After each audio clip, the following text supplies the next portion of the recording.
ඔයා දන්නවද? ලංකාවේ ත්‍රිරෝද රථ එහෙම නැත්නම් ටුක් ටුක් කුලී රථ විදිහට ලක්ෂ ගාණක් පාරේ දුවනවා.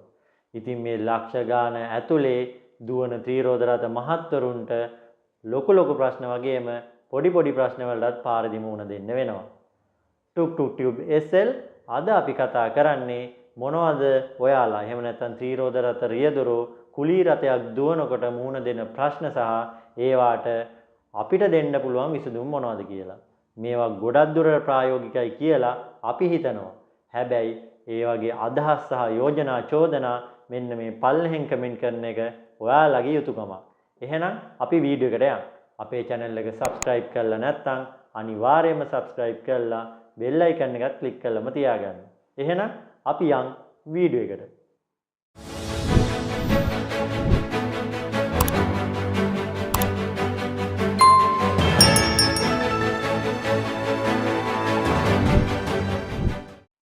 කුලී රථයක් විදිහට ත්‍රිවිල් පදවන අය මුහුණ දෙන ප්‍රධානම ගැටලුවක් තමයි මාරු සල්ලි ප්‍රශ්නේ. රුපියල් 200 හයර් එකක් ගියාම පාරිභෝගිකයා එහෙම නැත්නම් ත්‍රිවිල් එකේ ගිය කෙනා රුපියල් 1000 5000 වගේ නෝට්ටු දික් කරාම ත්‍රිරෝද රථ රියදුරා ලොකු අපහසුතාවයකටපත් වෙනවා. මේකට ක්‍රම කීපයක් තියෙනවා. එකක් ඔයාට පුළුවන් කලින් දවසේ ඔයා හම්බ කරපු එහෙම නැත්නම් උපයපු මුදලින් යම්කිසි මුදලක් මාරු සල්ලි විදිහට ඊළඟ දවසට අරගෙන යන්න. මොකද හම්බ කරන හැමදේම එදාම වියදම් කරොත් ඒක ඔයාටත් හොඳ නෑ. ඔයාගේ අනාගතයටත් කොහොමත් හොඳ නෑ. ඉතින් ඒ විදිහට මාරු සල්ලි ටිකක් පහුවෙන්දට ඉතුරු කරගන්න පුළුවන්. එහෙම නැත්නම් සුහදව කතා කරලා පාරිභෝගිකයාගෙන්ම මාරු සල්ලි ගන්න පුළුවන්. එහෙමත් නැත්නම් ඔයාට පුළුවන් ළඟ තියෙන ආයතනයකට හරි ගිහිල්ලා එහෙම නැත්නම් කඩේකට ගිහිල්ලා සල්ලි මාරු කරවගෙන අදාළ ආය කිරීම ඔයාට ලබා ගන්න. ඉතින් මේ විදිහට සුහදව කටයුතු කරන්න පුළුවන් නම් පාරිභෝගිකයත් එක්ක තියෙන සම්බන්ධතාවයත් ඔයාට හොඳට තියාගන්න පුළුවන්. එහෙම නැති වුණොත් තමයි ගැටලුව ඇති වෙන්නේ. ත්‍රිවිල් එක කියන්නේ පොඩි වාහනයක්නේ. ඉතින් මේ කම්පැක්ට් ගතිය නැත්නම් මේ පොඩි හුරුබූටි ගතිය හින්දා අපේ ත්‍රිරෝද රථ රියදුරු නිතරම බලනවා තදබදයකදී එහෙම මෙහෙන් රිංගලා ගිහිල්ලා තමන්ගේ පාරිභෝගිකයාගේ ගමන ඉක්මන් කරන්න නැත්නම් තමන්ගේ ගමන ඉක්මන් කරන්න. ඉතින් මේ වගේ වෙලාවට වෙනත් වාහන, ඒ කියන්නේ ලෝරි, බස්, කාර් වගේ වාහන වලින් ඔයාලට අනිවාර්යයෙන්ම චෝදනා එනවා. මොකද ඒවා රණ්ඩු සරවල් වලට යන අවස්ථාත් අපි ගොඩක් දැකලා තියෙනවා. ඉතින් මේ වගේ දේවල් නවත්ත ගන්න පුළුවන් ඔයා පොඩ්ඩක් සංයමයෙන් යුතුව කල්පනාකාරීව තදබදයේදී වාහනේ හසුරවනවා නම්. ඉතින් පාරිභෝගිකයාටත් කියන්න පුළුවන් පොඩි අවස්ථාවක් දෙන්න මේ විදිහට ගියොත් අපිට අනතුරකට උනන් මුහුණ දෙන්න පුළුවන් කියන දේ පාරිභෝගිකයාටත් කියලා දීලා ඔයාටත් පුළුවන් සංයමයකින් පාරේ වාහනේ අරන් යන්න. එහෙම වුණොත් ත්‍රිවිල් සමාජය ගැන තියෙන සමහර දුර්මත නැත්නම් වැරදි මත උනත් ඔයාට ඉස්සරහට වෙනස් කරන්න පුළුවන්. එක්කෙනෙක්ගෙන් පටන් ගත්තොත් මේක ට්‍රෙන්ඩ් එකක් විදිහට උනත් යනවා. මොකද බස් රථ, ලොරි රථ, කාර් උනත් වැරදි කරනවානේ. හැබැයි සමාජ මතයේ තියෙන වැඩිපුරම වැරදි කරන්නේ ත්‍රිවිල් සහ බයික් කියන දේ. අන්න ඒ මතේ වෙනස් කරන්න පුළුවන් ඔයා හරි විදිහට මාර්ග තදබදයේදී උනත් වාහනය පැදෙවුවොත්.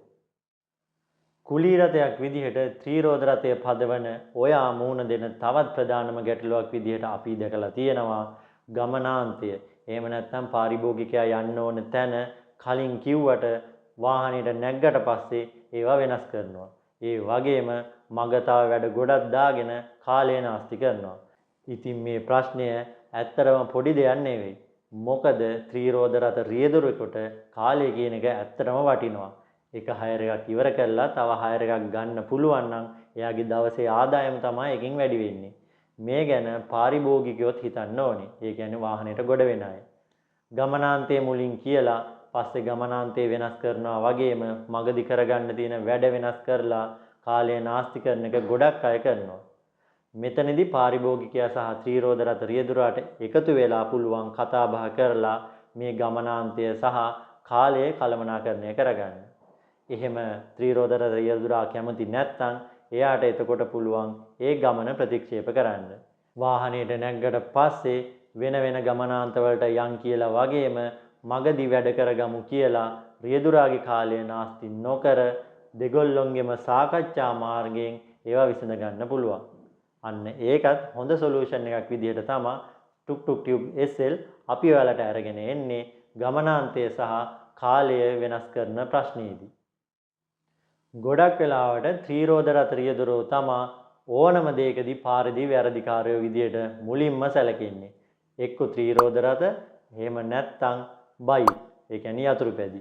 ඉතින් ත්‍රිරෝද රථ රියදුරන්ට සහ අපේ හිතවත් මොටරසයිකල් පදවන රයිඩර්ස්ලට පුළුවන් ඊටාම සංයමයකින් තමන්ගේ වාහනය පදවලා ඒ දුර්මතයන් නැති කරලා දාන්න.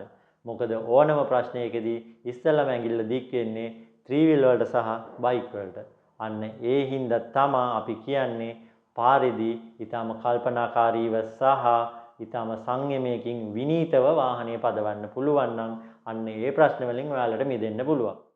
ඉතින් ඕවා තමා ත්‍රිරෝද රථ පාරේදී මුහුණ දෙන ප්‍රධානම ප්‍රශ්න විදියට අපි අඳුනගත්තේ. තව ප්‍රශ්න ගොඩක් තියෙන්න පුළුවන්. ඒවා මෙන්න මේ පල්ලෙහා තියෙන කමෙන්ට් සෙක්ෂන් එකේ දාගෙන යන්න ඔයාලා අමතක කරන්න එපා. එහෙම ප්‍රශ්න කිහිපයක් එකතු වුණොත් ඒවටත් හොඳ සොලියුෂන්, ප්‍රැක්ටිකල් සොලියුෂන්. ඒ කියන්නේ ප්‍රැක්ටිකල් විදිහට මොනවද දෙන්න පුළුවන් විසඳුම් කියලා ටුක් ටියුබ් SL අපි තව වීඩියෝ එකකින් අරගෙන එනවා. එහෙනම් අපි මේ වීඩියෝ එකෙන් සමුගන්නවා. මේ වගේම ත්‍රිවිල් වලට ආදරය කරන, ත්‍රිවිල් ගැන දැනගන්න කැමති, ඒ වගේම ත්‍රිවිල් ගැන උනන්දු අයට තවත් වැදගත් වීඩියෝ එකක්, ඉන්ටරෙස්ටිං වීඩියෝ එකක් අරගෙන අපි අනිවාර්යයෙන්ම ආයෙත් ඔයාලා හම්බෙන්න එනවා. එහෙනම් එතකන් ඔයගොල්ලෝ හැමෝටම ජය වේවා.